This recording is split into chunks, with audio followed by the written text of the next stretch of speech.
நேற்று மாலை ஆழ்வார்பேட்டை சேமியர் சாலை பகுதியில் இருக்கக்கூடிய இந்த பிரபல மதுபான விடுதி செக்மெண்ட் கிளப் என்ற இந்த விடுதியில் அந்த கட்டுமானத்தில் இருக்கக்கூடிய உட்கட்டமைப்பு அந்த உட்கட்டமைப்பினுடைய மேற்கூரை இடிந்து விழுந்ததில் 3 பேர் உயிரிழந்தார்கள். இதில் ஒருவர் தமிழகத்தைச் சேர்ந்தவர், இருவர் மணிப்பூரை சேர்ந்தவர்கள். தற்பொழுது இந்த மதுபான விடுதியில் காவல்துறையினர் பாதுகாப்பு போடப்பட்டிருக்கிறது. இந்த மதுபான விடுதிக்கு இந்த கலால் துறையினர் ஆய்வு செய்து அதில் சீல் வைக்கப்பட்டிருக்கிறது. விபத்து நடந்ததுனால உள்ளே அதுக்கு சீல் வைக்கப்பட்டிருக்கிறது. போலீசார் அதற்கு பாதுகாப்பு பணியிலே தற்பொழுது ஈடுபட்டிருக்கிறார்கள்.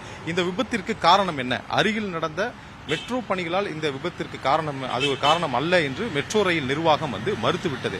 ஆனால் இந்த மதுபான விடுதி இயங்கி வரக்கூடிய இந்த கட்டிடத்தில் உட்கட்டமைப்பு பணிகள் எல்லாம் சில மாதங்களுக்கு முன்பு நடந்ததாக சொல்லப்படுகிறது. அதே போல இந்த கட்டிடத்தினுடைய மேற்கூரைக்கு மேலே சில இடங்களில் சில கட்டுமானங்கள் அப்படியே நடத்தி முடிக்கப்பட்டு பாதியிலேயே இருக்கிறது. எனவே இதை ஆய்வு செய்வதற்கு, இதனுடைய கட்டிடத்தினுடைய ஸ்திரத்தன்மையை, உறுதித்தன்மையை ஆய்வு செய்வதற்காக கட்டுமான பொறியாளர்கள், இந்த வல்லுநர்கள் குழு ஒன்று அமைக்கப்பட்டிருப்பதாக காவல்துறை தரப்பிலும் தெரிவிக்கப்படுகிறது. எனவே இந்த கட்டுமானங்கள் உரிய முறையில் அனுமதி பெற்று நடத்தப்பட்டதா? இந்த இடம் ஒரு 2500 சதுரடிக்கு மேலே கொண்ட ஒரு இடம், ஏற்கனவே ஒரு கட்டிடம் இருந்திருக்கிறது. அதற்கான அனுமதியை பெற்றிருக்கிறார்கள்.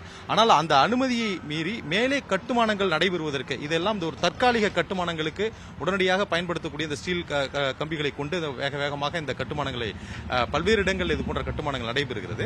இந்த கட்டுமானங்களை செய்வதற்கு மேலே இந்த முதல் தளத்திற்கு மேலே 2வது தளம், அதற்கு மேலே சிறிய அறை போன்ற ஒரு கட்டுமான பணிகள் நடந்திருக்கிறது. இதற்கு உரிய அனுமதி இருக்கிறதா என்பது தொடர்பாக நேற்று விசாரணை நடத்தப்பட்டிருக்கிறது. அதற்கான ஆவணங்கள், முதற்கட்ட ஆவணங்கள் இல்லை. தற்பொழுது தொடர்பாகத்தான் இந்த மேலாளரும் கைது செய்யப்பட்டு தொடர்ந்து அவரிடமும் விசாரணை நடத்தப்பட்டு வருகிறது. இதற்கு உரிய முறையில் இந்த துறை சார்ந்த அதிகாரிகளிடம் அதற்கான அனுமதி பெறப்பட்டிருக்கிறதா என்பது குறித்து ஒரு பக்கம் விசாரணை நடத்தப்பட்டு வருகிறது. அதே போல இந்த கட்டுமான பொறியாளர்கள் இதனால் இந்த விபத்து நடந்தது, அதாவது இந்த மேலே கட்டுமான பணிகள் நடந்ததனால ஒரு உறுதித்தன்மை இல்லாமல் இந்த விபத்து நடந்திருக்கிறதா என்பது குறித்து விசாரிப்பதற்கு தான் இந்த பொறியாளர்கள் குழு அமைக்கப்பட்டிருக்கிறது. அதாவது தரைதளத்திலிருந்து மேலே முதல் தளத்திற்கு ஒரு சமையலறை பகுதியிலே ஒரு 10 அடியிலிருந்து 10 அடிக்கு ஒரு அறை இருந்திருக்கிறது. அதற்கு மேலே தான், அது மேலே இருந்த அந்த மேற்கூரை தான், உட்கட்டமைப்பினுடைய மேற்கூரை இடிந்து விழுந்திருக்கிறது. அதற்கான காரணம் என்ன?